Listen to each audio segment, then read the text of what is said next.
Alright guys, he's done. That is a slick Seax, Viking Seax. Solid metal, and forged this thing out of all things freaking a sledgehammer. I must say that's definitely a first for me, and I gotta tell you, I have never pounded and worked so hard on forging a knife. It took me hours to beat this thing into this shape, and it's a pretty simple shape, but taking a big piece of metal, basically the face piece of a 4-pound hammer, and turning it into this. That's just like mind-blowing, right? The heat treat was really good.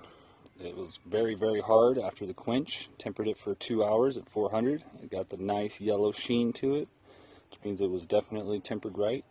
And also a good thing to note, guys, when you quench your knives, you check for hardness with the file first, and you want to make sure that file is just skating on the edge, doesn't bite into the metal at all, and that's perfect.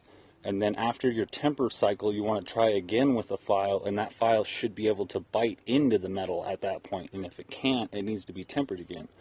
So that's something to definitely keep in mind when you're making your own knives. Also, guys, this is the result of my hand. Look at that blister. I don't think I've ever seen one quite this big. That's from pounding so much the last few days. My hand's just taking a beating. But thanks for watching, guys. If you're interested in purchasing this knife as well, I will be posting it up for sale on my Etsy. A link should pop up right in here somewhere. Definitely enjoyed the build. I hope you guys did too. Thanks for watching. Please like and subscribe.